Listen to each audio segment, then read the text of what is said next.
Part 40. Fortunate Young Gentleman. Author, Rong Xiao Rong.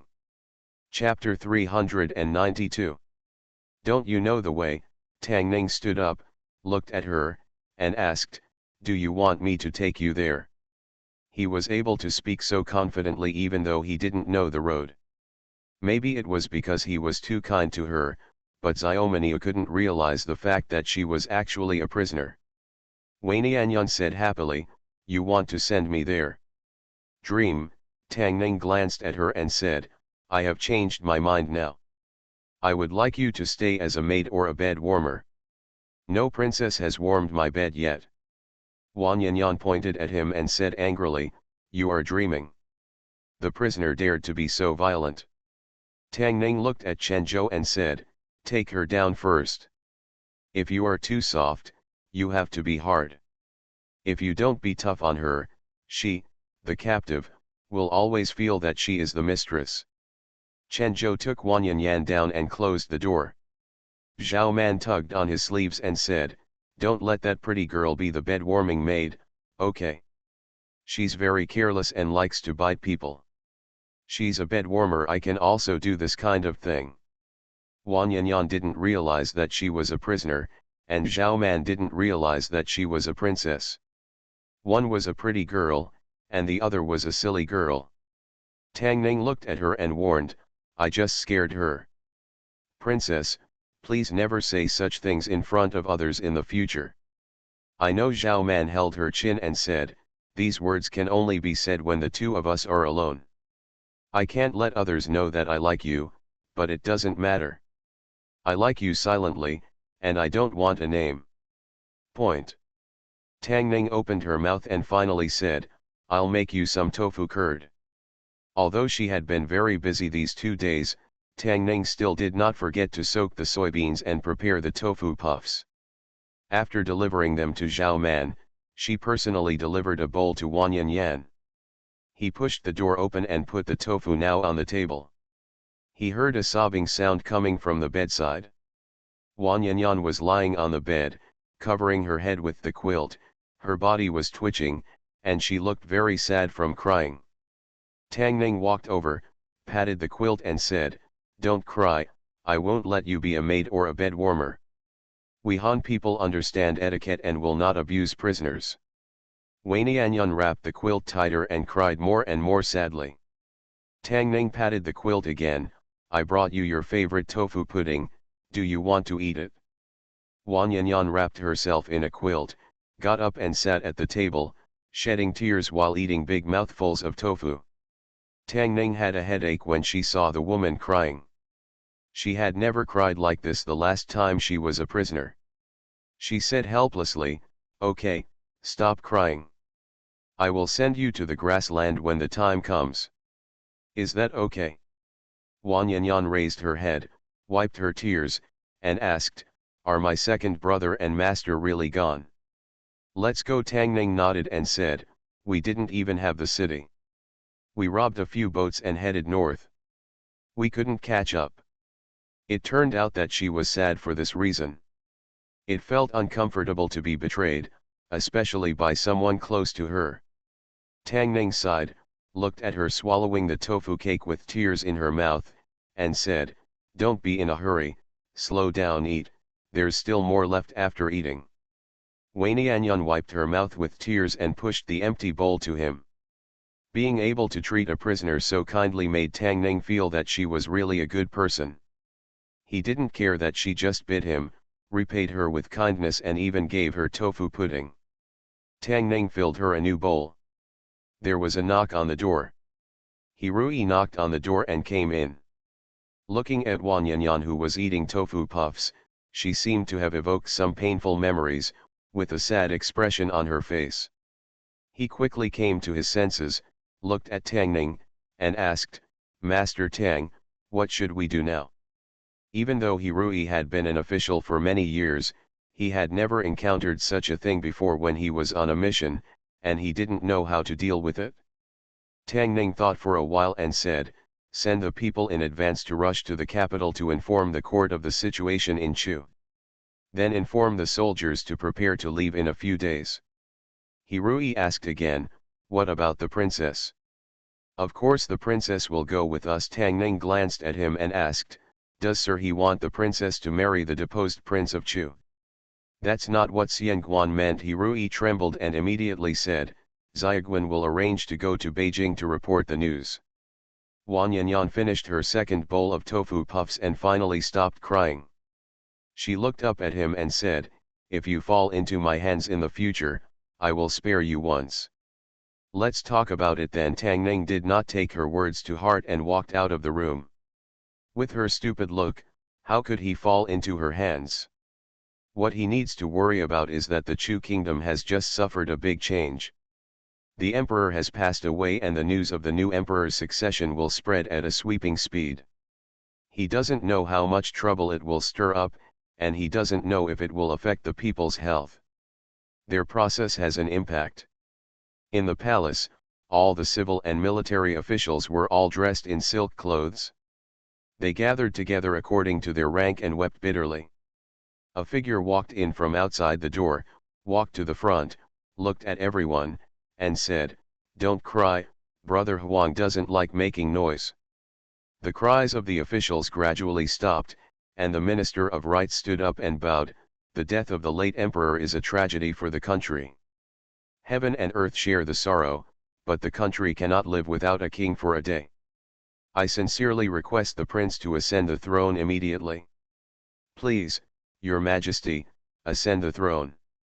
Please, Your Majesty, ascend the throne. I beg you, Your Majesty, to ascend the throne. After the Minister of Rights took the lead, the officials from the DPRK and the Central Committee immediately spoke in unison. According to the etiquette system, the death of the emperor and the enthronement of the prince were both held on the same day. After the prince succeeded to the throne, he would preside over the funeral of the late emperor. Now that the crown prince has been deposed, it is only natural that Prince Xian will succeed to the throne in accordance with the will of the late emperor. Prince Xian waved his hand and said, the coronation ceremony will be held in a month. The Minister of Rights looked embarrassed and said, Your Majesty, this is the ritual system set by our ancestors. Prince Xian said, it will be changed from now on. The Minister of Rights was stunned and bowed, saying, I obey your order. The Crown Prince's mansion, the Crown Prince was deposed and demoted to a commoner, so the Crown Prince's mansion was naturally to be confiscated. A group of imperial guards hurried out of the East Palace, and a general in the lead said, the people of the grassland also participated in the Crown Prince's murder of His Highness. Go to the post station. His Majesty had just passed away, and the army in the city was frequently mobilized. Ordinary people had to walk along the street. When a group of imperial guards went straight to the post station, a light horse galloped at the gate of Kyoto. When they reached the gate, the woman on the horse turned over and dismounted, revealing a tired face. In front of the city gate, countless people gathered under the city wall, pointing at the notices posted on the wall, talking and talking. The woman stopped a woman and asked, Auntie, what happened here? You don't know about such a big thing. The woman looked at her and said, His Majesty has passed away, the prince has been abolished, and the throne has been passed to King Xian. The people will have a good life in the future. What, the prince has been abolished? The woman's face changed and asked, what about Princess Pingyang of Chen State, and the Chen State envoys? How do I know this?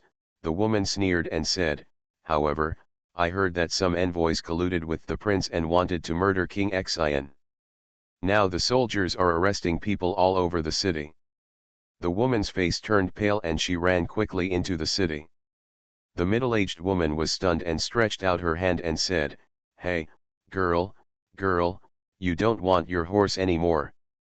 Fortunate young gentleman. Author, Rong Xiao Rong. Chapter 393.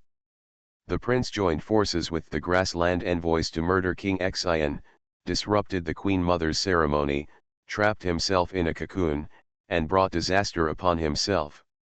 Today, the rebellion happened, the prince was deposed, and the grassland people fled. Only a few servants were left in the post. After hearing the news, they had already escaped from the post. More than 100 forbidden troops were ordered to hunt him all over the city. Stop! On the street, a figure knocked over several stalls and ran away quickly, with dozens of forbidden troops chasing after him. There was a lot of excitement along the way. When the people on the street saw this, they ran away one after another. After the group passed by, they pointed forward and started talking. "What are you doing? Didn't you see those forbidden troops? I heard they were trying to catch the thieves who planned to kill His Highness King Xian. How dare you attempt to murder the prince? They should be caught and all of them cut to pieces. You were still called prince, now you should be called your majesty." While everyone was talking, a woman dressed in white and with a worried look quickly passed by them and headed straight ahead. A moment later, somewhere in the middle of Beijing, there was a deep alley. Dozens of guards forced the prairie man into a dark alley, with no way ahead. A general stepped forward, looked at the man, and said, "Let's capture him without any effort, and we can avoid the pain of our flesh and blood." The prairie man did not respond.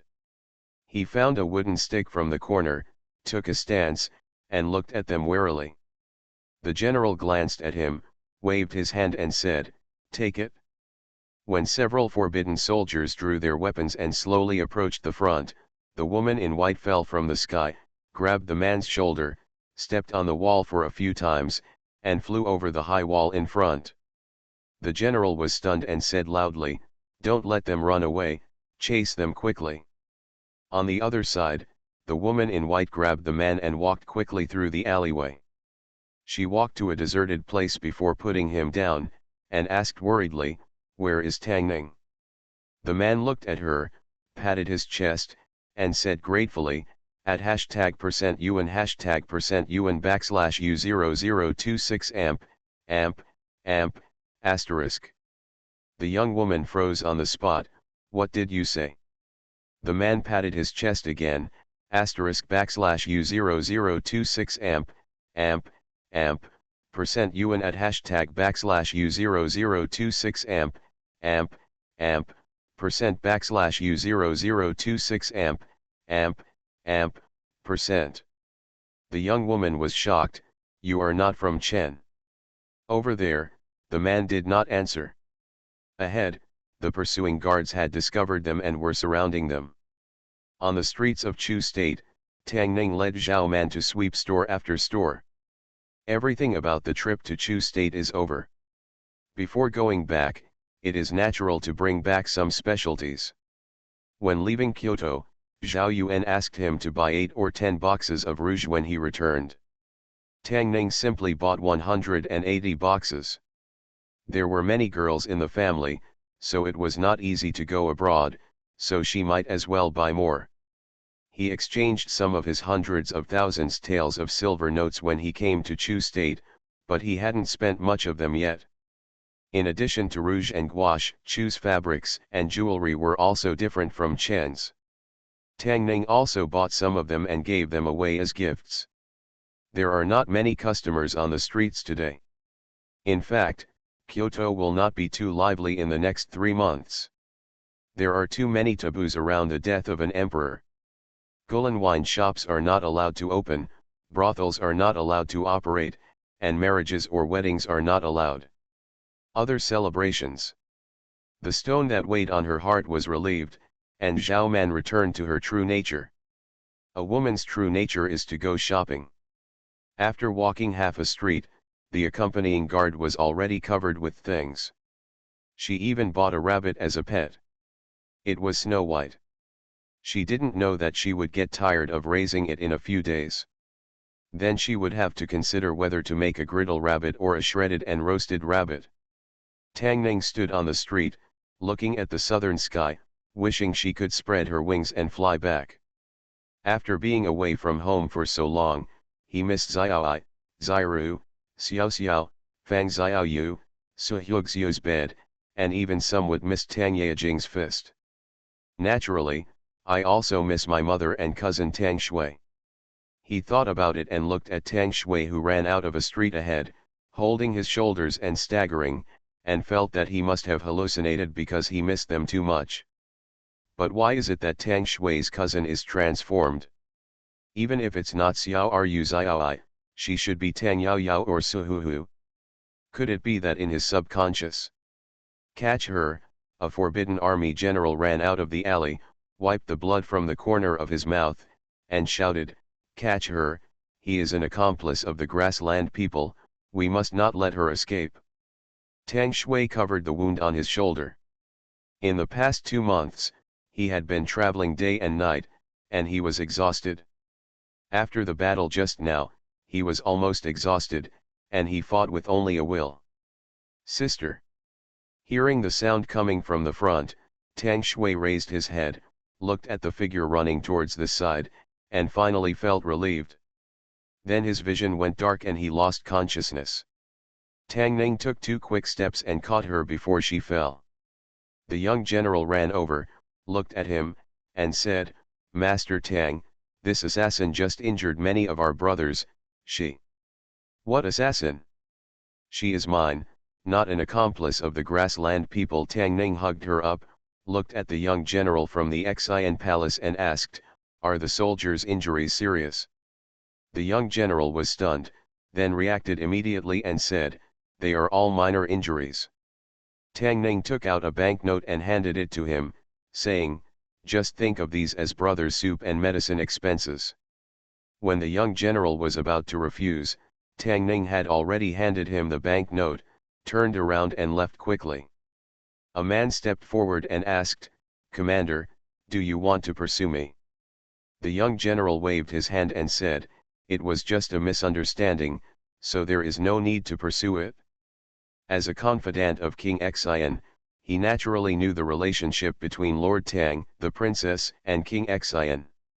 His great contribution to the prince's escape this time was due to him. Regardless of whether the woman was an accomplice of the prairie people, since he stepped in to stop her. Now, he can't pursue it any further. It's just that the woman is really powerful. Dozens of them surrounded her, but she was killed alive and injured many people. If she hadn't been merciful, she might have suffered a lot of losses. Thinking of the few killing moves she had taken back at the critical moment, they didn't look like assassins. They must have really misunderstood. He handed the 1,000-tael banknote to the person behind him and said, "Change these into silver and divide them among the injured brothers." In a jewelry store not far away, Zhao Man walked out of the store with a smile and was about to speak. When he saw the woman in Tang Ning's arms, he immediately asked nervously, "Who is she?" Tang Ning walked quickly in the direction she came from and said, "It's too late to explain, let's talk about it when we get back." Splendid palace. Dr. Wang withdrew his hand from Tang Shui's wrist, smoothed his beard, and said, "This girl was just overworked and slightly injured, which led to her fainting. She just needs to rest for a few days and she will be fine next time. Go grab some nourishing medicine." "Excuse me, Dr. Wang." After Dr. Wang left, Tang Ning pulled down the clothes on her shoulders and found a blood stain below her collarbone. Fortunately, it was just a skin injury. She applied the wound medicine he prepared. There won't even be any scars left afterward. He first fetched water, tore off the clothes on her shoulders, cleaned her wounds, and applied medicine. Tang Shui, who was lying on the bed, suddenly woke up and grabbed his wrist. Tang Ning looked at her and said, "Lie down and don't move. I'll help you apply the medicine." Tang Shui looked down, his face immediately covered with a layer of pink, and said, "I'll do it myself. You are my sister, this is what I should do." The doctor does not distinguish between men and women, not to mention only the shoulders. Tang Ning pushed her to lie down, and finally covered her with a quilt after applying a piece of clean gauze. Then he looked down at her and asked, "Why did you come to Chu country?" Tang Shui did not answer the question and asked, "The prince was deposed. Didn't King Xian give you any trouble? Why is King Xian so difficult?" Tang Ning said halfway, but she already knew in her heart that she might have misunderstood that they were the ones following the prince to rebel. He looked at Tang Shui and comforted him, "Don't worry, the matter is over. We will set off back in a few days." Tang Shui's expression finally relaxed and he said, "It's okay." Tang Ning lowered her head and looked at her, feeling warm in her heart. Just because of the cousin who was not related by blood, he traveled thousands of miles and came to Chu State alone. In this world, there were not many people who would treat him like this. Between the two of them, talking too much would be pretentious. Tang Ning helped her tuck the quilt and said, "You lie down and have a good rest first, and I'll make the medicine." Zhao Man was waiting outside the door holding her rabbit. When she saw Tang Ning coming out, she immediately asked, "Is Sister Tang Shui okay?" Tang Ning touched her little rabbit and said, "It's a small injury, it's okay." "It's fine." Zhao Man looked at him, then looked down at the little rabbit that kept moving in his arms, and said, "Why does my little rabbit keep moving? It makes me so itchy. How can I make it quiet? Come down." Tang Shui was in need of replenishing his body. Tang Ning looked down and said, "This rabbit may have ADHD and is hopeless. How about we make it into rabbit meat stew?" You are listening to Novels at Bless Up channel. Wish you happiness and luck. Please subscribe to receive new novels. How do you feel about this novel? Please like and leave a comment. Fortunate Young Gentleman. Author, Rong Xiao Rong. Chapter 394. Zhao Man finally did not allow Tang Ning to kill her little rabbit. In desperation, he had to ask Chen Zhou to buy an old hen at the market to make soup for Tang Shui. As the saying goes, medicine is worse than food. She was not seriously injured, and drinking some chicken soup and rabbit soup to replenish her qi and blood was better than drinking black medicine juice all day. He killed the chicken and boiled water to pluck the feathers. Wang Yanyan walked over slowly with her hands behind her back, bent down, and asked, "What are you doing?" Being stupid has its advantages. Troubles come and go quickly. After eating 2 bowls of tofu brain, she forgot about being betrayed. Tang Ning looked back and asked, "Killing chickens, haven't you seen it before?" No. Wang Yanyan shook her head and said, "I've only seen horses and sheep being killed. It's not common for people to raise chickens on the grassland, so it's not surprising that she hasn't seen it." Tang Ning plucked the feathers and started to process the chicken. He planned to use half to make chicken soup for Tang Shui and the other half to make chicken soup in a casserole. Just after washing the casserole, Lu Teng walked in with the young general from Prince Xian's mansion. Lu Teng walked to the kitchen and said, "Lord Tang, this general is looking for you." The young general looked at Tang Ning in surprise as he chopped off the chicken leg with a knife. After a while, he said, "Lord Tang, I heard that you captured the princess of the Wanyan tribe." "What happened?"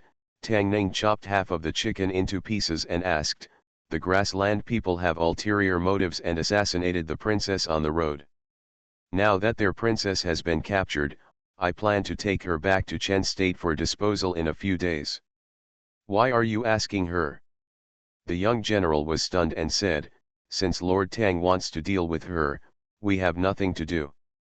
The princess of the Wanyan tribe is also a trouble to stay. Now that His Majesty has passed away and the prince has not yet ascended the throne, there are still a lot of things to deal with in the court. These chores should be reduced as much as possible. It would be great if someone is willing to do it for you."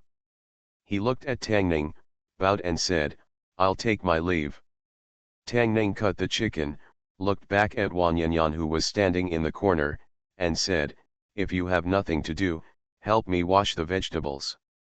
Wang Yanyan was stunned for a while before she came to her senses and took the copper basin to fetch water, but accidentally knocked the copper basin to the ground, making a clanging sound, and even her skirt was wet. "Forget it, forget it." Seeing her clumsy appearance, Tang Ning waved her hand, looked at Zhao Man's personal maid standing in the yard, and said, "Zijuan, come here." Zijuan trotted over and asked, "My lord, What's the matter? Tang Ning pointed at Wang Yanyan and said, take her to change clothes. Zijuan looked at her and said, come with me. In a palace somewhere, Zhao Man was lying on the bed, looking at the clothes, jewelry, rouge and powder on the bed.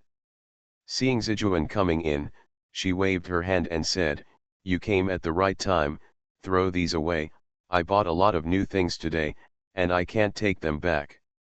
Yes, Princess Zijuan put all the things in the box and walked out of the room. Wang Yanyan sat on the bed in the room, looking at the wet collar, with a sad expression. All her beautiful clothes and sparkling jewelry were placed in the post station. Now there were soldiers waiting to catch her at the post station. Those clothes and jewelry would definitely not be taken back. There were still many things in there that she was reluctant to wear.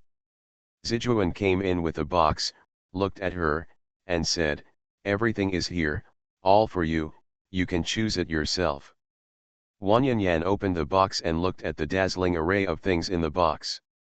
She was stunned for a long time before she reacted and looked up and asked, these are all for me.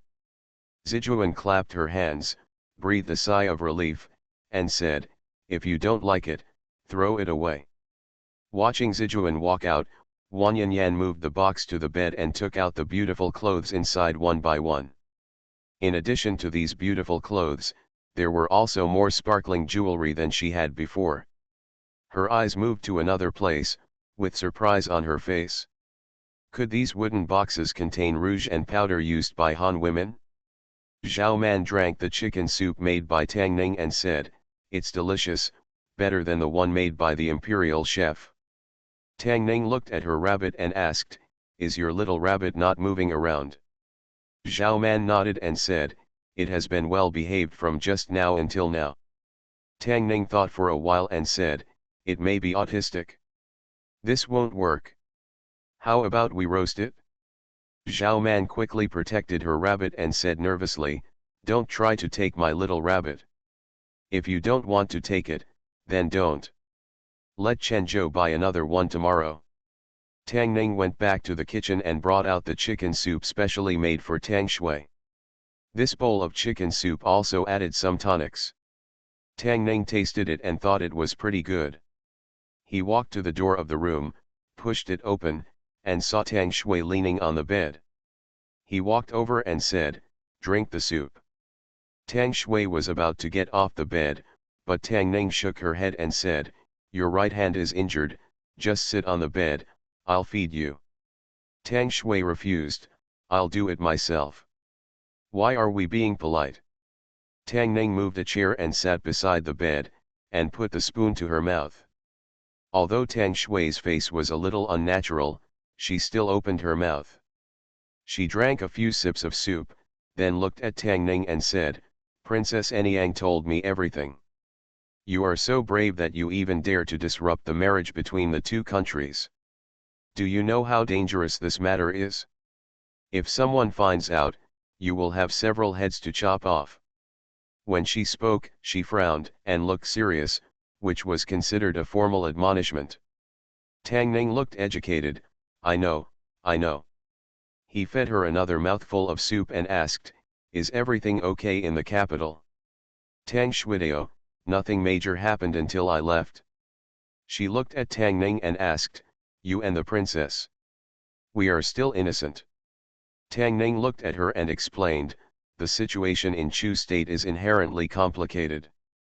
Although your majesty did not say it clearly, the mission of the mission is not just to deliver the wedding, but also to assess the situation and make the best decision according to the changes in the situation. Choice, now that the prince has been deposed and King Xian ascends the throne, the court will not agree to marry the princess. I do this not only for the princess, but also for the overall situation. Tang Ning's expression was sincere and upright, and she even convinced herself as she spoke. Tang Shui looked at him, shook his head and said, anyway, don't take risks in the future. Life is interesting because it is full of uncertainty. What is the meaning of life without adventure? Considering that her eldest sister was a mother, and considering her reputation as the witch of Kyoto, Tang Ning helped her with the chicken soup and said with a smile, "I understand, I will try not to worry you in the future." After feeding her the soup, Tang Ning wanted her to rest again, but Tang Shui got out of bed and walked to the yard. Chen Zhou stood in the yard, looked up and said in surprise, "That's not the witch Tang Shui." A guard behind him asked in surprise, "What witch?" Lu Tang's face looked a little unnatural, and he said in a deep voice, "Shut up, if you have anything to ask, if you have the energy, go out to patrol and strengthen the defense around the princess's palace." After walking with Tang Shui for a while, Tang Ning helped her back. He had just been focusing on feeding her. He hadn't eaten yet. Then he remembered that he seemed to have forgotten a certain little wild girl. The strange thing was that the last time she was a prisoner, she would appear in front of Tang Ning's eyes every mealtime. It is also the most positive thing. There has been no movement until today. Tang Ning delivered the food to her room and placed it on the table. She found Wei Nianyan sitting in front of the bronze mirror with her back to him. She was facing the bronze mirror, not knowing what she was doing. She was still humming some unknown tune. She was obviously in a good mood. It was hard to imagine that she was covering her head with a quilt and crying at noon. Seemingly hearing footsteps in the room, she turned around suddenly and asked, "Who?" Looking at the face in front of her that was white and red, white and green, Tang Ning's expression changed drastically and she said in shock, "Who is this monster?" Fortunate young gentleman. Author, Rong Xiao Rong. Chapter 395. The Young Master of Ruyi. Chapter 393, Marriage Revisited. When Tang Ning saw the enchantress sitting in front of the mirror, he immediately thought that the little girl had run away. After a careful identification, he found that it was her who was sitting in front of the mirror, but her face was smeared red and white like a ghost, which almost made Tang Ning upset. Then he realized that she was putting on makeup, which Tang Ning thought was completely unnecessary. In fact, if she cleaned up, she would be considered a little beauty, and there was no need to put on rouge and powder. Moreover, she grew up drinking goat milk, and her skin was whiter and more delicate than that of ordinary Han women. Putting something on her face would be a bit superfluous. Seeing Tang Ning coming in, she immediately asked, "Does my painting look good?" Tang Ning changed the subject and said, "Let's eat." Wan Yanyan frowned her crooked eyebrows and asked, "Does my painting look bad?" "Master Tang, the princess asked me to ask you." Zijuan came in from outside and took a few steps back when she saw Wan Yanyan, screaming, "There's a ghost." Zijuan was so scared that she ran away. Wan Yanyan filled a basin with hot water and rubbed her face with a towel, wishing she could rub off all the skin on her face. After washing, she never mentioned makeup and focused on the bowl of assorted chicken soup casserole. No foodie can resist the temptation of the casserole. After eating 3 bowls in a row, she lay on the bed and didn't want to move. She put out all the jewelry in a small box and showed a happy expression on her face. Being a princess to this extent is actually quite miserable. Although the tribes on the grasslands are strong in combat, almost every tribe has to worry about their livelihoods. In terms of wealth, they naturally cannot be compared with the 2 countries of Chen and Chu. Zhao Man is a princess. She has been living a life of luxury since she was a child. She has never lacked clothes and jewelry, so she has no concept of thrift. Wan Yanyan is different. Although she is a princess, she has been poor since she was a child. She regards Zhao Man's old clothes and old jewelry as treasures. After getting along with her all the way, Tang Ning has already experienced her character. The little girl is a little bit savage, but putting aside the position, it is difficult to have any bad feelings towards her. After he finished his meal, he remembered something. He walked into the room, took out a small porcelain bottle from his sleeve, poured out a pill for Tang Shui, and said, "This is the Dahuan Dan. You should eat it. It is good for your body." This is a holy medicine for healing and detoxification given to him by Dr. Sunday. He used 2 pills before, and this is the last one. Tang Shui took the pill, put it back into the porcelain bottle, and said, "This is life-saving stuff. It would be a waste if I eat it. You should keep it and use it at a critical moment." Tang Ning originally insisted that she eat it now, but she could not bear Tang Shui's repeated refusal, so she had to keep it. Tang Shui looked at him and asked, "When do you plan to leave?" Tang Ning thought about it and said, "Wait a little longer. The death of the emperor is a major event. From condolences to burial, it will take at least half a month. During this period, they cannot leave. In addition, after today, the news of the death of the king of Chu will gradually spread to other states. Prince Xian's succession to the throne is not legitimate. I don't know what kind of turbulence the situation will have. Just in case, it's better to wait and see." 10 days have passed in a flash. The auspicious day for the burial of the king of Chu has also been determined, which is 10 days later. During these 10 days, Tang Shui's body had recovered almost completely. She could run, jump and fight. Tang Ning had a sparring match with her while she was practicing. After 10 moves, Tang Ning lay on the ground and called her cousin. He had sparred with many people, mostly women. Among the women he knew, the most powerful one should be Sume. She had many strange and bizarre moves. Even without using her hands or feet, he was still no match for her. The second most powerful one was Li Tianlan. Tang Shui might be a little weaker than her. Then there was Tang Yejing. Even so, she still beat him completely. Because of this, Tang Ning had always had a good impression of Wang Yanyan. Wang Yanyan really liked Han Chinese things. Ever since Tang Ning forced her to take a bath, change clothes and comb her hair last time, she had been dressing like Han Chinese. When Tang Ning brought her food today, he actually found her practicing drawing eyebrows on a steamed bun. A few days ago, Wang Yanyan borrowed 100 taels of silver from him and went to the street to buy many things, such as cloth, rouge and small accessories, and promised to pay him double in the future. Tang Ning let her go out with the silver without worry, and Wang Yanyan did not disappoint his trust. Even if no one was watching her, she did not run away. Zhao Man's little rabbit finally died. She didn't watch it that morning and let it run away. A few hours later, when a guard found it in the grass by the lake, its rabbit life was over. It was very hot at noon these days. The rabbit should have suffered from heat stroke when it ran away, and it was not rescued in time. Zhao Man buried her rabbit with tears, and Tang Ning had to take back the spices for barbecue. Within 1 month after the emperor's death, people were prohibited from slaughtering livestock and rabbit meat could not be bought, so they had to wait until later. Tang Ning hasn't seen Li Tianlan since that day. The royal family of Chu were all in their fiefdoms. After receiving the news of the emperor's death, they rushed to Kyoto one by one. Although she was a princess, she was the only royal child in the capital and should have a lot of things to do. Unable to leave for the time being, it would be boring to stay here all day. Tang Ning decided to make a deck of cards to play with. Just when he found the right cardboard, Chen Zhou knocked on the door and walked in, saying, "Sir, someone is coming from the palace."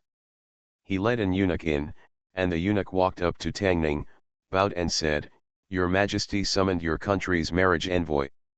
Your Majesty is Prince Xian." Although Prince Xian has not officially ascended the throne, he is only 1 step away from the coronation ceremony. Li Tianlan and Princess Xian have already moved to the palace. Princess Xian has been promoted to queen, and Princess Changning has also become Princess Changning. If Wang Yanyan is included, he already has 3 princess friends. Prince Xian has not looked for him these days, and he doesn't know what happened this time. Tang Ning, Hirui, and Lu Teng entered the palace and were led by the eunuch to a hall. After an eunuch at the door went in to report, he quickly came out and said, "Please come in, 3 of you." Tang Ning walked into the hall and saw Prince Xian sitting high on the throne. There were several people standing in the hall. Tang Ning only knew one of them, the Minister of Rites, who was standing in the front and had received them before. Both Prince Xian and the many officials in the hall were dressed in mourning. From the day of the burial, except for the ceremony of the new emperor's enthronement, all civil and military officials and Prince Xian, who was about to become the king of Chu, had to observe mourning for 3 months. Tang Ning walked into the hall, bowed and said, "Your Majesty." Prince Xian looked down and said, "No need to be polite." He looked at Tang Ning and said, "Today I summoned you to the palace for the marriage of Princess Pingyang. When the late emperor was alive, in order to stabilize the diplomatic relations between the two countries, the marriage between the Crown Prince and Princess Pingyang was decided. Now that the late emperor has passed away and the Crown Prince has been abolished, this marriage should be abolished. I wonder if the Chen state delegation has any objections." Tang Ning bowed and said, "No objection." The Minister of Rites pondered for a moment, then suddenly stepped forward and said, "Your Majesty, I think that the marriage between Chen and Chu is a major event that is beneficial to diplomatic relations. Although the Crown Prince has been abolished, there are still young talents of the right age among the royal children. It is better to write a letter to the state and order the envoy to send it to Chen state by fast horse. Choose a royal child and then discuss the marriage." As the Minister of Rites was speaking, his tone suddenly paused. He turned his head and looked. He always felt that the look of the marriage envoy from Chen state was a little wrong, which made him very uncomfortable. He shook his head, threw away this strange feeling, and continued, "I think that the %*%UN hashtag out of Chen and Chu should not be affected by the abolition of the Crown Prince." An official next to the Minister of Rites heard a plop, turned his head in surprise, looked at the Minister of Rites who was limp on the ground, his eyes rolled up, and foamed at the mouth, and said in shock, Master Zhang, what's wrong with you?" Fortunate young gentleman. Author, Rong Xiao Rong. Chapter 396. Chapter 394 of the main volume of Ruyi Little Man, A Letter of Credence, What's Wrong with Mr. Zhang? Master Zhang, wake up. Imperial Physician, tell the Imperial Physician quickly. The Minister of Rites was making a speech when he suddenly collapsed to the ground, foaming at the mouth and convulsing, which frightened the officials in the palace. "Don't worry, Mr. Zhang is just suffering from hysteria. He will recover soon. There is no danger to his life." Tang Ning took 2 steps forward, opened the mouth of the Minister of Rites, pinched his philtrum hard, and took a very small pill. Popped into his mouth. By the way, he put a small goo insect on the back of his neck into his sleeve. This upside-down poison was one of the life-saving killing moves given to her by Suhuhu. The person who got the poison would be like the Minister of Rites. His whole body would twitch like a hysterical attack. If there was no antidote, he would die from the poison in half an hour.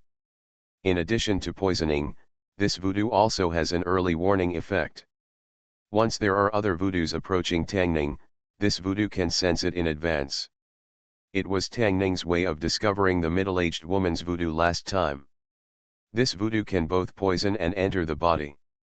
The latter is more powerful and almost incurable. However, there is only one of this thing, so Tang Ning is naturally reluctant to part with it, and it is impossible to do it just because the Minister of Rites says a few more words. His old fate. The small pill took effect very quickly. After being taken into his stomach, the Minister of Rites' body gradually stopped twitching, his expression returned to clarity, and he asked with a confused expression, "What happened?" An official immediately helped him up and said with lingering fear, "Master Zhang suddenly suffered from hysteria and fell to the ground. He was convulsing. He scared us to death." Hysteria, the Minister of Rites was frightened. "How can I have hysteria?" The official pointed to the foam at the corner of his mouth and said, "See for yourself." The Minister of Rites wiped his mouth with a look of astonishment on his face.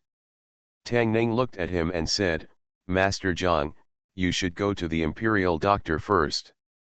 The Minister of Rites stood there and felt it for a moment, then shook his head and said, I'm fine now. Tang Ning looked at him and asked, is everything okay? It's okay. The Minister of Rites shook his head and said, I feel very good now. He turned around, looked at King Xian, and bowed again. What did I just say?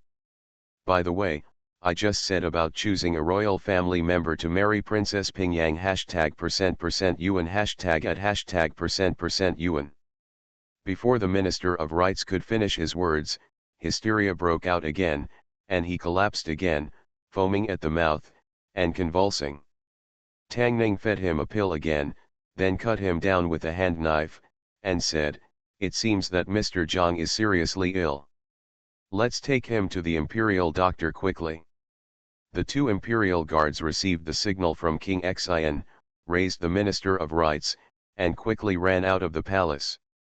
An official in the palace looked back and said doubtfully, it's strange, why haven't I heard that Mr. Zhang has hysteria before? It's really admirable that Mr. Zhang is still persevering despite being so seriously ill. Tang Ning looked back with admiration and said, however, as for what Mr. Zhang just said about choosing a member of the royal family to marry the princess, I don't think it's appropriate. Princess Pingyang is the most beloved princess of our emperor. She is transcendent and has an extraordinary status. If a random member of the royal family can marry Her Highness, wouldn't it mean to belittle the princess and our great country? Hirui nodded and stepped forward and said, Master Tang is right. This matter is of great importance and the envoy cannot decide on his own. When we return to the capital, your country can send another envoy over and discuss it again. No need. King Xian raised his eyes and looked at Tang Ning and said, since the crown prince has been deposed, this marriage will be invalidated from now on. Chen and Chu have been friends for many years and share will and woe. Not just a few marriages can affect the diplomatic relations. He stood up and said, Chen and Chu are a country of brothers. When you go back this time, take a copy of our Chu state's credentials and tell the Emperor of Chen that our Chu state is willing to have good relations with Chen state for 100 generations and become brothers. Let's work together to create a prosperous world. A eunuch came over holding a tray, and Tang Ning took the Chu kingdom's credentials with both hands. Credentials are the most ceremonial thing between countries and are extremely important. They often express a country's position and attitude and should be backed up and recorded in history forever. King Xian and other officials still had things to discuss, so Tang Ning and the other three left first. After coming out of the palace, Tang Ning opened this extremely delicate book. After reading it, her expression changed slightly, and she handed it to Hirui and said, Master He, please read it too. Hirui glanced briefly, his face changed drastically, his hands trembled, and he murmured, this. Lu Tang took it from his hand. After looking at it, he looked at Tang Ning with a look of shock and said, Master Tang, what should I do? Tang Ning shook her head and said, this is not something we need to worry about. We can just hand it over to the court after we return. He glanced at the letter of credence again, and seemed to understand why King Xian was King Xian, and why he was supported by so many people among the people and the court of Chu state. What they said in the letter of credence, that they were willing to become brothers with Chen, was not what they understood. The state of Chu and the state of Chen have been brothers for many years. The state of Chen is the older brother and the state of Chu is the younger brother. It is very clear who is the eldest brother and who is the younger brother.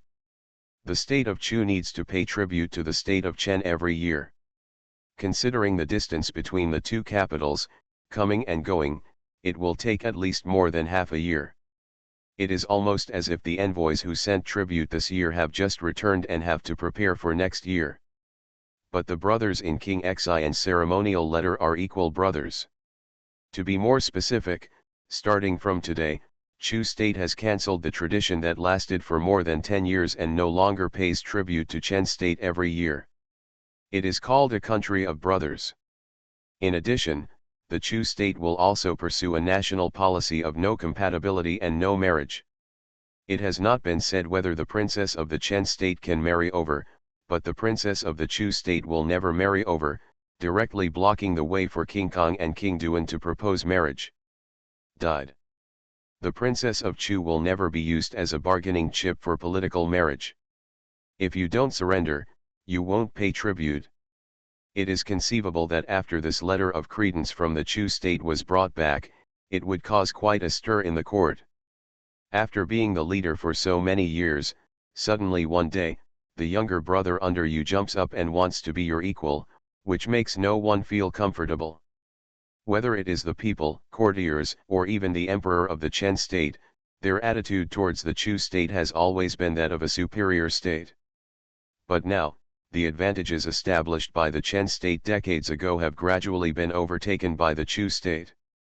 And only the annual tribute can give the people and courtiers some psychological comfort.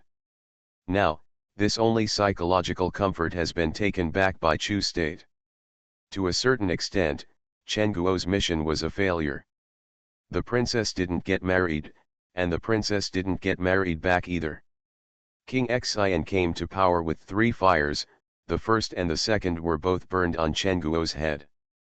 However, this is a game between countries. Even if they are to blame, they cannot be blamed. Who would have thought that Emperor Chu would die so soon, and who would have thought that King Xian would be so stubborn? Tang Ning put away the letter of credence. Regardless of whether the Chen state or the Chu state suffered losses in this game, he did not lose anyway. The 2 major tasks of this mission have been successfully completed, and he was relieved.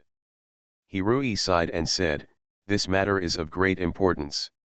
We must report it to the court as soon as possible.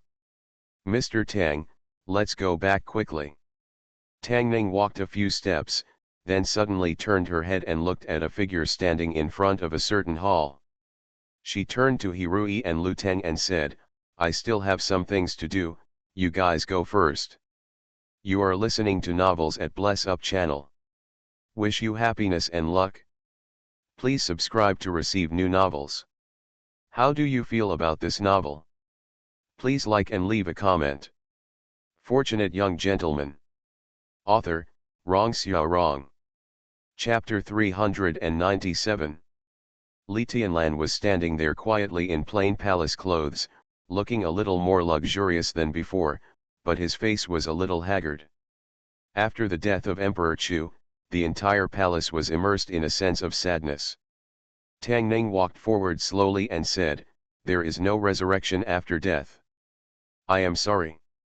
Li Tianlan shook his head and said, "Death is a relief for uncle."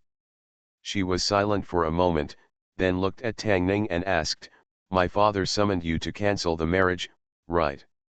Tang Ning nodded and said, "The prince has been deposed, so this marriage has no meaning." Li Tianlan looked at him and said, "Congratulations then." Tang Ning always felt that she meant something, her lips moved, but she didn't know what to say. This trip to Chu State was about to end just after it started. Not long after meeting her, we had to face separation again. I don't know when we will see each other next time. The marriage between Chen and Chu will not happen for the second time in the short term, and neither can he. Became the wedding messenger twice in a row. When I first caught a glimpse of her just now, I seemed to have a lot to say, but after I opened my mouth, I had no thoughts at all. Li Tianlan looked at him, turned and left. After a few steps, he paused again and said, "Send someone to notify you when you leave, and I will see you off." "Good." Tang Ning nodded and watched her walk deeper into the palace, standing there for a long time before turning around and leaving. Until his figure disappeared at the entrance of the palace, somewhere on the side of the palace wall, a line of sight slowly came in. "If you like it, go with him." The former Princess Xian, now the queen, stood behind her and said, "It is not easy for a woman to meet someone she likes in her life. Since you like her, don't worry about your status. I will help you convince your father." Mother and concubine misunderstood. Li Tianlan shook his head and turned to leave. Princess Xian watched her figure disappear into the palace, with a look of distress on her face, and finally just sighed. Splendid palace. Hirui and Lu Tang, who had just arrived, had already given orders. 10 days later, when the Emperor of Chu was buried, the mission would begin their return journey. The state of Chu aroused a lot of heated discussion among the accompanying envoys. No one expected that so many things would happen during this envoy trip. A storm broke out in the capital of the state of Chu. The death of the Emperor of Chu was just the beginning. Now this a storm is sweeping out of Kyoto. As a princess, Zhao Man was not affected by this. She gathered around Tang Shui and said earnestly, "Sister Tang Shui, whatever you want to eat today, I will ask them to cook it for you." Tang Shui was not used to her recent hospitality and enthusiasm, so he said, "Anything is fine." Wang Yanyan came over from the side and said, "Can the assorted casserole be okay?" Zhao Man glanced at her and said, "You are a prisoner. Do prisoners still want to eat delicious food?" Wang Yanyan rolled her eyes and said, "I'm not your prisoner. You can have assorted casserole, too." Zhao Man rolled her eyes and said, "Teach me how to play with a whip, and I'll let them make you assorted casserole. It's a deal." Wang Yanyan stretched out her palm and struck Zhao Man's hand together. When Tang Ning came from the palace, she saw Zhao Man holding a whip that Wang Yanyan did not show easily to others, swinging it gracefully in the yard. He carried a bottle of wine and sat in the pavilion, looking in their direction, his eyes a little wandering. I don't know why, but after coming from the palace, he always felt restless. Zhao Man was tired from playing. When he was preparing to take a bath in the palace, he realized that Tang Ning had already arrived. She saw him drinking alone and looking in one direction, wondering, what's wrong with him? Chen Zhou stepped forward and said, "Princess, when Master Tang came from the palace, he brought a letter from the state of Chu. The state said that the state of Chu would no longer pay tribute to the state of Chen and rejected our marriage proposal. Tang adults should be worried about this matter." Zhao Man looked at Tang Ning and said, "Then don't disturb him and leave him alone." Tang Shui looked into the court, and after a moment, walked slowly over. Tang Ning was drinking alone. At a certain moment, she saw Tang Shui walking in. She sat down opposite him, raised her glass and gestured, "Would you like a drink?" Tang Shui looked at him and asked, "Why, you are leaving and you can't bear to leave Princess Changning of Chu State." Cough. Cough. Tang Ning spit out a mouthful of wine before she could swallow it, causing her to choke and cough. He wiped his mouth and said caably, "What are you talking about? It's nothing. Your worries are written on your face." Tang Shui looked at him, shook his head and said, "You are good at everything, but you have too many romantic debts." "What kind of romantic debt?" Tang Ning looked at her and said, "There is nothing wrong between us. Although you are my cousin, you can't talk nonsense. She and I are very good friends. We will be separated soon. I can't bear to be with her. Is it wrong to separate friends?" "Friend, do you believe it yourself?" Tang Shui looked at him and said, "That day when you and Xiao Yi got married, I could tell that Miss Li liked you, but I didn't expect that she was actually from Chu State. Princess, now you are the Princess of Chu. I really don't know what's good about you. Princess Chen likes you, and even Princess Chu also likes you." She turned her head and looked at Wang Yanyan, who was practicing the whipping technique in the courtyard, and resisted the urge to say the second half of the sentence. Tang Ning looked at her with dissatisfaction on her face. "What do you mean? I don't know what good things he has. He is both civilized and military, erudite and knowledgeable. He won the first prize at a young age, has a 5th rank official position, is young and promising, can work in the hall and in the kitchen, understands medicine, knows poisonous poison, and can you find another man like this in the world who is so good at applying makeup?" As his cousin, couldn't she see these advantages? If this is not good in her eyes, then the reason why she has not married until now is finally found. Tang Shui glanced at him and asked, "You can even do something about Princess Pinjiang's matter, is there nothing you can do this time?" Tang Ning shook her head and said, "She is different." Tang Shui asked, "She is also a woman, what's the difference?" "The same is true for women, and there are also great differences between women. They are both princesses. As long as Wan Yanyan has beautiful clothes to wear and delicious food to eat, she will be happy. As long as Zhao Man can have fun, she can forget all her worries, but Li Tianlan is different." Tang Ning knew her better than she knew herself. She was knowledgeable, talented in literature, and at the same time superb in martial arts. She was able to be among the best at a young age. When she was 17 years old, she disguised herself as a man and led the Chu state envoy to Chen state to lobby Chen and Chu to form an alliance. Many officials and Chen Huanggan did not fall behind at all. This is not something that an ordinary woman can do. Although she is a woman, she has a man's heart, her own opinions, and extremely lofty ambitions, which cannot be easily shaken. This is also the biggest difference between her and Zhao Man and Wan Yanyan. The last time she left Chen country, Tang Ning had to see her off 10 miles away. This time, their positions were reversed. Tang Ning had already made an agreement with Lu Teng and others to wait until Emperor Chu's funeral was over, but the plan always failed to keep up with the changes. A few days later, news came from the south, which forced their plans to be temporarily shelved. When the Emperor of Chu passed away, all the princes who had been granted foreign titles came to the capital to express their condolences.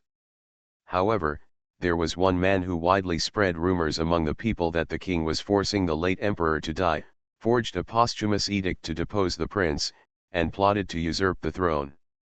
In the name of bringing order to the country and helping the country, he took advantage of the situation and rebelled. At present, 5 states have been occupied. And these 5 states happen to lie on their journey. Fortunate young gentleman. Author, Rong Xiao Rong. Chapter 398. Tang Ning looked at the map marked by Lu Teng and asked, "Who is this King Zhou?" Lu Teng pointed at the map and said, "King Zhou is the younger brother of the late King of Chu and King Xian. He was born to the former king's concubine and his fiefdom is in Kangzhou. After the death of the King of Chu, he joined forces with the garrison in Kangzhou and occupied 4 nearby states. So far, there are 5 states. If we want to return by the same route, we can't bypass these 5 states. There is naturally more than one route to return to Chen state from here. This route is not the closest, but it is the most familiar and suitable for them. Of course, it is not necessary to take this route, but King Zhou rebelled, and the situation in the south is still unknown. Before the situation is determined, it is dangerous to bypass any route." Tang Ning put down the map and said, "Then let's stay in Kyoto for the time being." It was already late July, and it was unknown how long this stay would last, but for safety reasons, there was no other way. It is not known whether this King Zhou chose to rebel at this time is smart or stupid. The reasons for the rebellion were sufficient. He spread the news that Prince Xian had forced the previous emperor to death, forced the crown prince to depose, and plotted to usurp the throne. He immediately put himself on the moral high ground. The rebellion was not for usurping the throne, but for rectifying the chaos. He had the upper hand in the righteousness. He was really stupid. Even if Prince Xian plotted to usurp the throne, it was the will of the people and the expectation of the people. I dare not say that all the people of Chu applauded him, but at least 70% to 80% of them supported him. After the death of the king of Chu, the court was stable and the situation was stable, no less than any smooth transfer of the throne. Rebelling at this time was simply self-destruction. Prince Xian had just ascended the throne and needed to establish his authority. This King Zhou would not be able to jump around for long, and it would not be too late to set off at that time. After Lu Teng left, Zhao Man sneaked in from outside and asked, "Can't we go back?" Tang Ning explained, "It's not that we can't go back, but it may take a few days. Zhao Man held her chin with both hands and said, how long will it take? It's so boring. Tang Ning thought for a while and said, I'll take you out for a walk, there's a noodle shop here that's delicious. One person went out, two people went out, and Tang Ning called Tang Shui by the way. Thinking of Wan Yanyan, she took her with her. Thinking of the rebellion of King Zhou, Tang Ning looked at Wan Yanyan and said, we have to stay here for a while. If you want to leave, I will send someone to send you back to the grassland. Once you get to the grassland, you can find a way to go back by yourself. No need. Going further north will be even farther away from our Wanyan tribe. Wan Yanyan waved her hand and said, I'm not in a hurry to leave. When you go back, just leave me in Fengzhou. There is actually someone who is addicted to being a captive. She won't leave even if she is sent away. Tang Ning waved her hand and said, okay then. The streets of Kyoto are sparsely populated. After the death of His Majesty, there are many taboos. In order not to violate taboos, the people even go out less frequently. A noodle stall somewhere on the street is no longer as lively as usual. There is no customer in front of the stall. Even though there were no customers, the gray-haired old lady still did not close the shop. She brought a bowl of noodles into the shop and asked with a smile, why didn't the young man come with you? Thank you, Grandma. Li Tianlan picked up the chopsticks and said, he has something to do. The old lady stood beside her and said, no matter how busy he is, he doesn't even have time to accompany you to eat a bowl of noodles.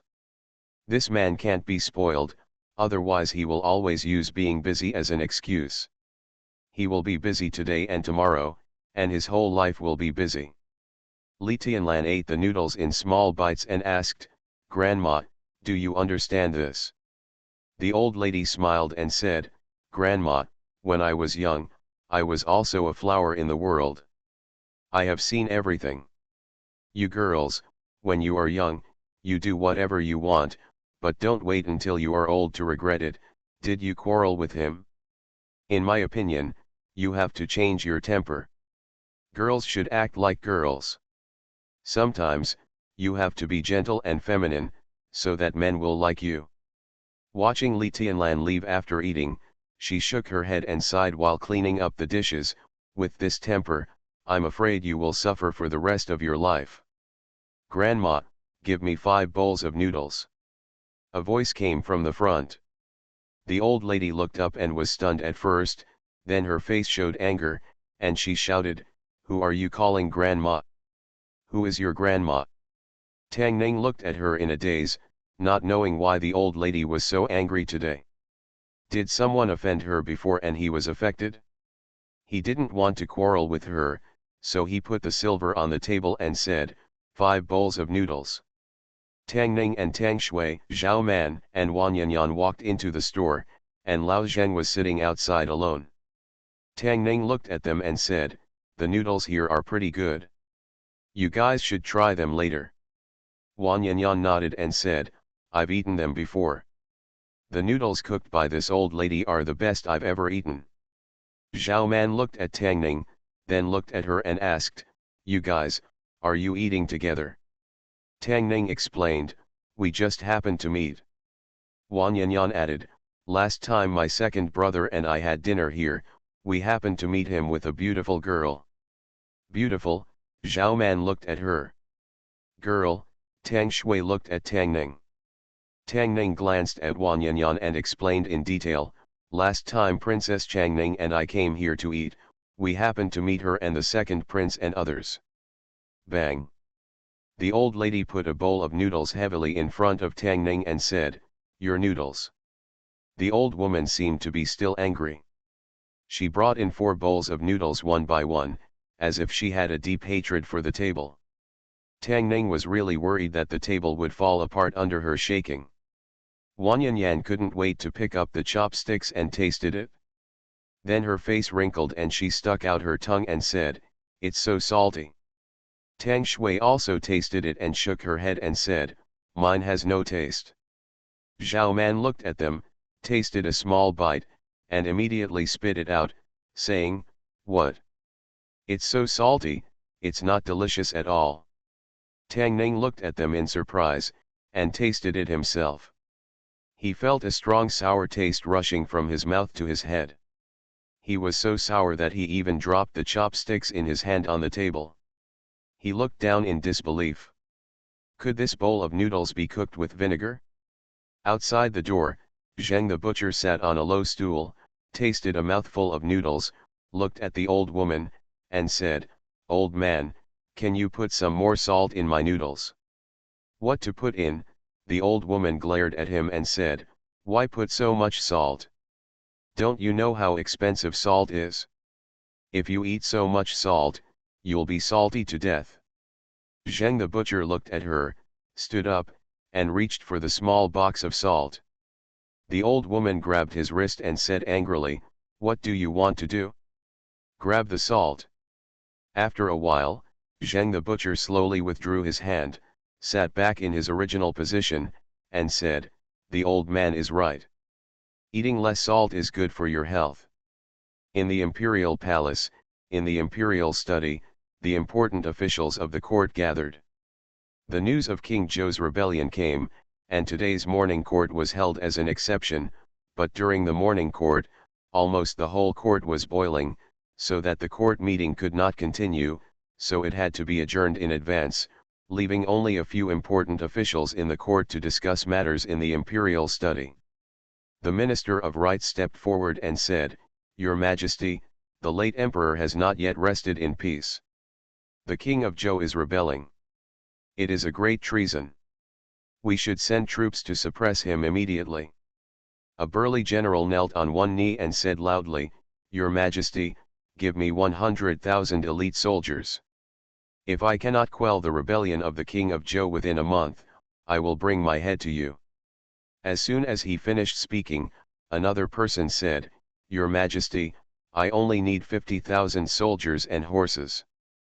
Prince Xian sat on the main seat, put down the memorial in his hand, frowned, and murmured, "Why is it him? Kangzhou, Prince Zhou's mansion." A slightly fat middle-aged man looked at a young general in front of him and said in a deep voice, "This mission must not fail, understand?" The young general bowed and said, "I understand." The middle-aged man looked at him and said, "Go." "Yes," the young general responded. Just as he walked out of the door, a feather arrow shot from the side. His eyes were wide open, covering his neck, blood gushed out from his fingers, his body twitched a few times, and then there was no sound. The middle-aged man walked out of the room quickly after hearing the sound, looked at the young general lying in a pool of blood, looked at the figures in the yard, and asked loudly, "What do you want to do?" Fortunate young gentleman. Author, Rong Xiao Rong. Chapter 399. The young general was stabbed through the throat with a sword and fell into a pool of blood. A young man walked out of the shadows, looked at the middle-aged man, and said, "I was practicing archery just now, and I accidentally lost my hand. My lord, please don't blame me." The second prince walked to the dead young general, bent down and groped in his arms, and pulled out a piece of white paper. The white paper is empty and has no content. The second prince looked over and over before crumpling the white paper into a ball and throwing it on the ground. He looked at the middle-aged man and said, "We have traveled all the way and finally got here to help King Zhou achieve great things. I hope your Majesty, don't let down our hard work. The king knows." King Zhou said calmly, turned around and was about to go back to his room, but suddenly he groaned, collapsed to the ground, curled up, and roared loudly in his throat. Veins popped up on his neck and forehead, and something was crawling under his skin. His clothes were instantly wet with cold sweat. The middle-aged woman behind the second prince flicked a pill into King Zhou's mouth. Then, his body gradually stopped struggling and his roar slowly disappeared. The second prince looked at him and said apologetically, "Sorry, I forgot to give you the antidote today." After he said this, a smile appeared on his face and he said, "The prince is a smart man, it is best not to play any tricks. You know, without the prince and the prince, who can we help? After saying that, he glanced at King Joe again and turned away. After the few people left for a long time, King Joe climbed up from the ground with difficulty, picked up the ball of paper, closed the door, slowly moved to the table, and sat down slowly. He took off the lampshade and put the piece of paper close to the flame. The paper burned slowly. Under the heat of the flame, writing gradually appeared on the paper, and finally turned into ashes under the flames. King Joe looked at the ashes on the table, clenched his fists, and finally could only sigh. In Prince Joe's mansion, all the patrolling guards have been replaced by burly men. Although they are dressed like Han Chinese, the language they occasionally communicate with is a strange syllable. In a certain hall in Prince Joe's palace, many armored generals gathered together and were having a heated argument. A young general slammed the table and said, "It will be a good thing for the country and the people to believe that the king will succeed to the throne. Why should we oppose it?" The face of another burly man next to him turned red and he said angrily, "If I want to rebel against you, I won't do it. I have worked so hard to get to this day. Besides Prince Xian, who else can be the emperor?" The young general stepped forward and said solemnly, "I won't resist either." Puff. As soon as he finished speaking, his body trembled violently. He lowered his head and looked at a sharp knife that passed through. He turned back and looked at a man with an indifferent expression. He couldn't believe the passage, "General, General." The man suddenly pulled out the long knife, and the young general vomited blood and fell to the ground. The man glanced around and asked, "Who else has any objections?" The burly man opened his eyes wide, looked at the man, and murmured, You. He drew out his long knife, pointed it at the man, and said in a trembling voice, "In order to rebel, you even ignored the honors you have held for many years." Puff. Another knife broke out from his front, with blood stains on the tip. A man with a gloomy complexion came out and said, "Those who disobey military orders will be killed without mercy." 2 people were killed one after another, and the room finally became quiet. The man known as the general looked at everyone and asked again, "What else do you want to say?" After a long silence, someone finally stood up, hesitated for a moment, and said, "We were able to capture these 5 states by surprise and captured them in one fell swoop in the name of the late emperor's death and the King of Zhou's return to Beijing to express his condolences. At this moment, the news has spread, and all the state capitals are on guard. In this case, our troops alone cannot attack any state city. What's more, the neighboring states must have begun to gather troops and wait until the court's reinforcements arrive. If we join forces with them, we will definitely be defeated." The man's face was calm. He naturally knew that the rebellion would not succeed, but if he didn't rebel, he would die now. The feeling of life being worse than death was even more terrifying than death. He didn't want to die, let alone live a life worse than death. He glanced around and said in a deep voice, "King Xian was treasonous and unethical. He plotted to kill the late emperor, seize the throne and usurp the throne. He committed a crime that is outraged by both humans and gods. Everyone will punish him. In order to help the main family, he will not regret it even if he dies. I will never regret it even if I die. I will never regret it even if I die. I will never regret it even if I die." The blood under the 2 corpses lying on the ground was still spreading. Everyone looked at the bloodshot long knife in the man's hand and spoke one after another, but their voices were not so confident. When everyone in the room retreated, a figure came out from behind, looked at the man, nodded and said, "Well done." The man looked at him and asked, "Can you give me the antidote?" The second prince threw him a small porcelain bottle and said, "This is the antidote for 3." The man got the antidote, glanced at him, turned and strode away. The second prince twitched his lips and said, "All Han people are greedy for life and afraid of death." The middle-aged woman walked out from behind him and said calmly, There are people who are greedy for life and afraid of death everywhere. There are Han people who are greedy for life and afraid of death, and there are also many Han people who are not afraid of life and death. The second prince cupped his hands and said, "Sorry, I forgot that Master Gongsun is also a Han." The middle-aged woman did not speak again, but the second prince sighed and said, "This trip to Chu State was a complete failure. None of the tasks before leaving were completed, and we could only complete it on the return trip." He created some trouble for them, but he didn't expect that King Xian's reputation would be so great. If it weren't for Master Gongsun, he probably wouldn't be able to occupy even one state. The middle-aged woman said, "In 1 month at most, the rebellion will be suppressed. The second prince should make plans in advance to avoid being unable to retreat." The second prince nodded and said, "Master Gongsun, don't worry. If I can't retreat completely, won't I be advantageous to Brother Wang in vain? Even if this thing doesn't succeed, it will still disturb the situation of Chu State, not a little bit, nothing gained." He walked around the hall, a smile suddenly appeared on his face, and said, "I'm afraid the Chu court will never guess that we will bypass Kyoto and come to the south."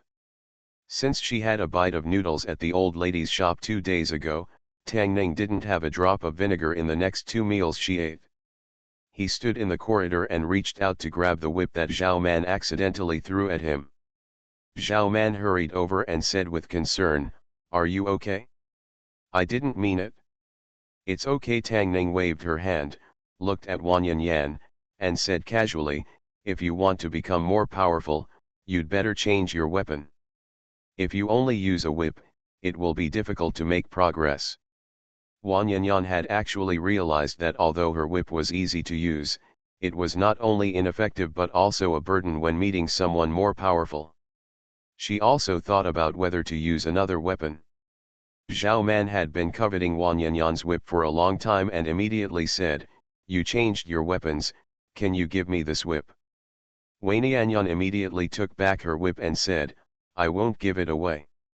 Stingy Zhao Man rolled his eyes at her and said, "I gave you your clothes and jewelry." Wang Yanyan glanced at her mouth and said, "Then I'll give it back to you." She had already borrowed 1,000 taels of silver from Tang Ning and bought a lot of clothes and jewelry that she liked. Although they were not as good looking as Zhao Man, she did not want to give her the whip of her heart. "Okay." Zhao Man looked at her and said, "Your belly band is mine too, don't forget to return it together." "Give it back." Wang Yanyan reached out to take off her clothes, then looked at Tang Ning and prepared to walk into the room. Forget it, Zhao Man waved her hand and said, "I'm not as stingy as you. Whatever I give away is yours." Wang Yanyan came back, handed the whip to her, and said, "I'll lend it to you for 2 days. Although Wang Yanyan and Zhao Man are quite different in personality, they are similar in age and have similar status, so they get along quite happily. Chen Zhou walked in from outside, walked to him and said, "Sir." Tang Ning looked at him and asked, "What's the matter?" Chen Zhou glanced at Zhao Man and Wang Yanyan in the yard, then looked outside again, winked at him, pursed his lips, and looked outside again. The meaning of these actions was quite obvious. Tang Ning walked outside in confusion, turned around and looked around, and saw Li Tianlan standing by the lake not far away. You are listening to Novels at Bless Up channel. Wish you happiness and luck. Please subscribe to receive new novels. How do you feel about this novel? Please like and leave a comment. Fortunate Young Gentleman. Author, Rong Xiaorong. Chapter 400. Li Tianlan walked to the street and said to the old lady selling noodles, "Grandma, 2 bowls of noodles." "1 bowl is fine." Tang Ning turned around and said to the old lady, sitting opposite Li Tianlan and explaining, "I'm not hungry." At the noodle stall, the old lady looked at him with the same unfriendly expression as last time. She might add some ingredients to the noodles. To be cautious, he just watched her eat. After Li Tianlan sat down, he looked at him and said, "The South has been in turmoil these days, and you can't leave for a while. Tang Ning nodded and said, "We will set off after the court suppresses the rebellion." After a while, the old woman had brought the noodles. Li Tianlan took the chopsticks and said, "The court is already preparing for the redress. The king of Zhou can only occupy the 5 states and cannot make a difference. When the time comes, you can set off with the army. Following the redress army of Chu, safety can naturally be guaranteed." Tang Ning nodded without much hesitation and said, "Okay." He watched Li Tianlan eat noodles in small bites, and the fragrance filled his face. He swallowed unconsciously. Li Tianlan looked at him, took an empty bowl, and gave him half of the bowl, saying, "Too much, I can't eat it. Every meal should be appreciated as it is hard-earned. It is shameful to waste food. Since she can't eat it, it's okay to help her share a little." Tang Ning didn't care that she had already eaten 2 bites. He had eaten her leftovers before. He had to admit that the noodles cooked by this old woman were really delicious. He wanted to spend a lot of money to buy the secret recipe before going back, so that Xiao Ai and Xiru could have a taste, but according to the current situation, she probably wouldn't sell it. Under the unfriendly gaze of the old woman, Tang Ning ate a mouthful of noodles, looked at Li Tianlan, and asked, "Now that the crown prince has been abolished and Prince Xian has succeeded to the throne, there is nothing to worry about. What do you plan to do in the future?" Li Tianlan thought for a while and said, "Stay in the court to assist my father, or lead the army to the north. The grassland is always a big threat, and there will be a war sooner or later." Cough, the old woman coughed heavily and said, "You are a girl, why do you care about the court and the war? Girls should embroider and find a good family to marry themselves." Although as an old woman selling noodles on the street, she shouldn't interfere in the princess's affairs, but Tang Ning's point of view coincided with hers this time. As a woman, she doesn't think about herself, but always thinks about the court and the country, which is really hard to understand. However, it is because she is Li Tianlan, not Zhao Man or Wan Yanyan, that these thoughts appear in her, which is normal. If her interests and ambitions were only embroidery and finding a good man to marry, she would not have met Master Li, and the two of them would not be sitting in a noodle shop in the capital of Chu to eat a bowl of noodles together like today. After Tang Ning finished eating the noodles, he took out a handkerchief to wipe his mouth, and his wrist was suddenly held by the old woman. She looked at Tang Ning and asked, "Where did you get this handkerchief?" With her wrist held by her, Tang Ning subconsciously wanted to break free, but her skinny palm was like an iron clamp, and no matter how hard he tried, it didn't move. Li Tianlan looked at the old woman and said, "Grandma, it's okay." This handkerchief was handed to him by Li Tianlan last time, and he had been carrying it with him. Before he could explain, the old woman let go of his wrist again. The old woman glared at him, packed up the bowl and walked out. Tang Ning rubbed her wrist, looked back and said, "The old lady is very strong." Li Tianlan looked at him and said, "My martial arts were taught by the old woman." Tang Ning looked back again, with a look of surprise on her face. He was afraid that he would never be able to catch up with Li Tianlan's martial arts in this lifetime. It was really hard to imagine how powerful her master was. The saying that masters are among the people is absolutely true. The old beggar who sells pornographic books is a master, the butcher who kills pigs is a master, and now even the old woman who sells noodles is a hidden master. The old beggar once said that the famous masters in the world are actually just that, but there are hidden dragons and crouching tigers among the people, and there are often masters who are rare in the world. I don't know how she compares to Lao Zheng. Seeing that she is also old, I guess she can't withstand a few cuts from Lao Zheng. But no matter what, with what she did just now, I can't afford to offend her. After finishing the noodles and walking out of the shop, Li Tianlan looked at him and said, "Go back and have your delegation start preparing. The army will set off soon, probably in the next few days." Tang Ning said, "It's been prepared a few days ago." Li Tianlan nodded and said, I'm going back to the palace.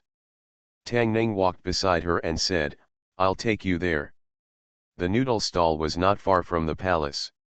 The two chatted casually along the way. When they walked to the palace gate, they suddenly heard a sound of rapid horse hooves behind them.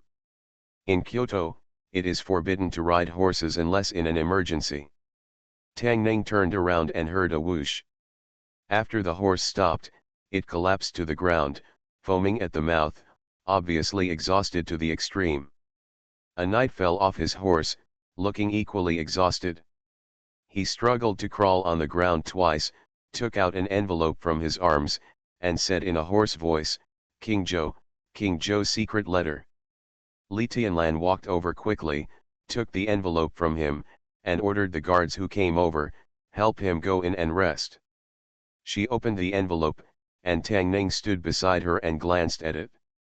She saw that the white paper was empty, without a single word. You go back first, Li Tianlan looked at him and said, then hurried back to the palace. Tang Ning watched her enter the palace, then shook his head and turned to leave. Secret letter from King Zhou. King Zhou rebelled, but he actually sent a secret letter to Kyoto. It seems that there is something else behind this rebellion. However, this should be a secret of the Chu state. He just needs to go back to Jingxia Palace and wait for news. In the palace, in the imperial study.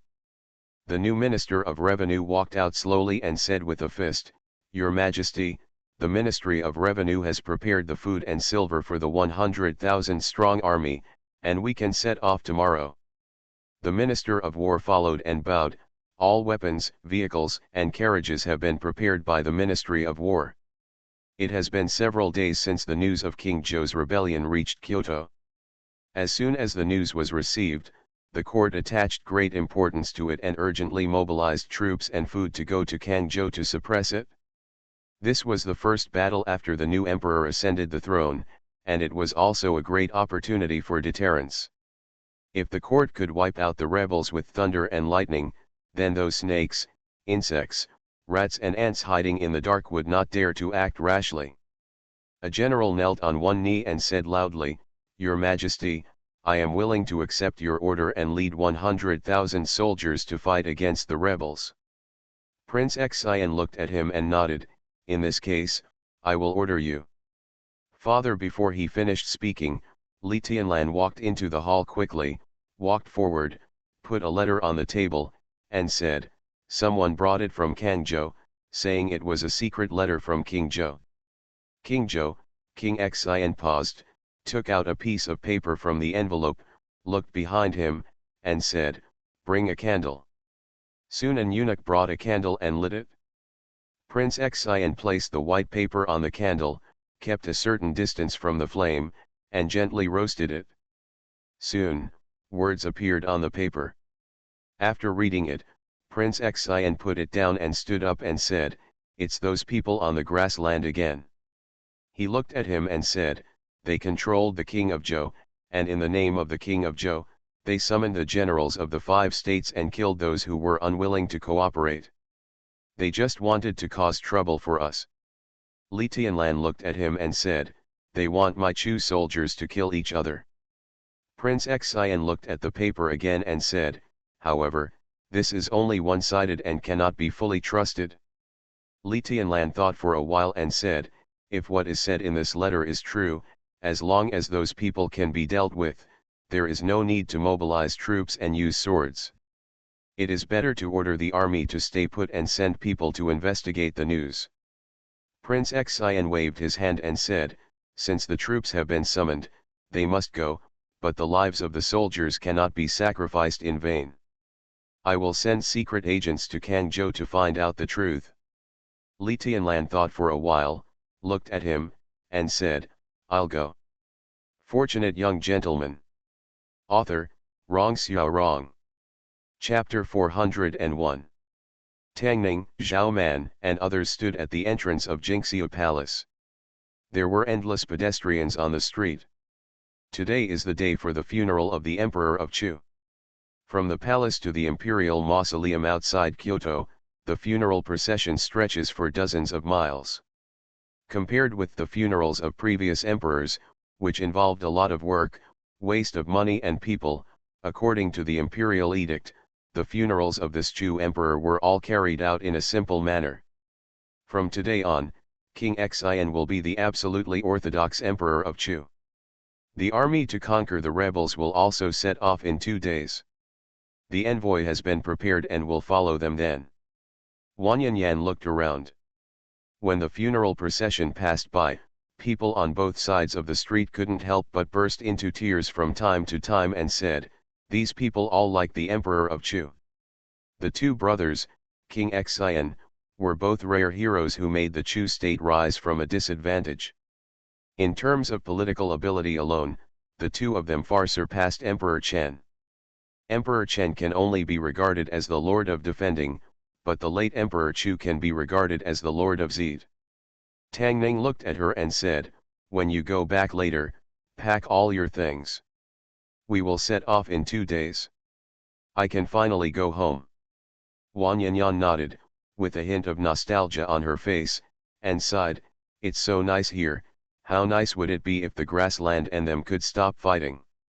After staying in Han people's place for a long time, wearing Han people's clothes, eating Han people's food, and speaking Han people's language, Wang Yanyan's wild nature gradually disappeared, and occasionally she became sentimental. Even Tang Ning was influenced by her. Even though there were people she wanted to see and noodles she wanted to eat in Chu state, her family's status could never be replaced. On the day Emperor Chu died, he had already sent a horse back to the capital to deliver a message. It was an urgent order and should have been sent to the capital by now. I wonder if Xiao Ru Xiaoi and the others have received the message. In the capital of Chen State, the mourning dynasty is about to end. Qianchuo, the secretary of the Ministry of Revenue, hugged the whiteboard and said, "Your Majesty, the Ministry of Revenue has settled all the accounts. This year the weather has been good and there have been no natural disasters. The tax revenue in the first half of the year has been 10% more than in previous years." "Very good." Emperor Chen nodded and asked, "What else do you want to say?"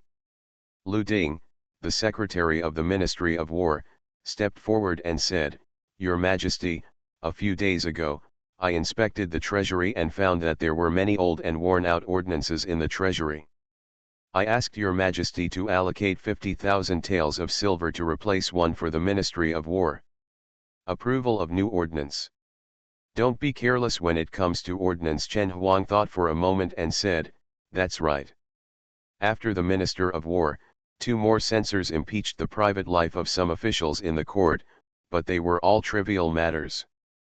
After a while, seeing that no one came out, Emperor Chen said, "Since there is no one anymore, Zhao, please retreat from the court today."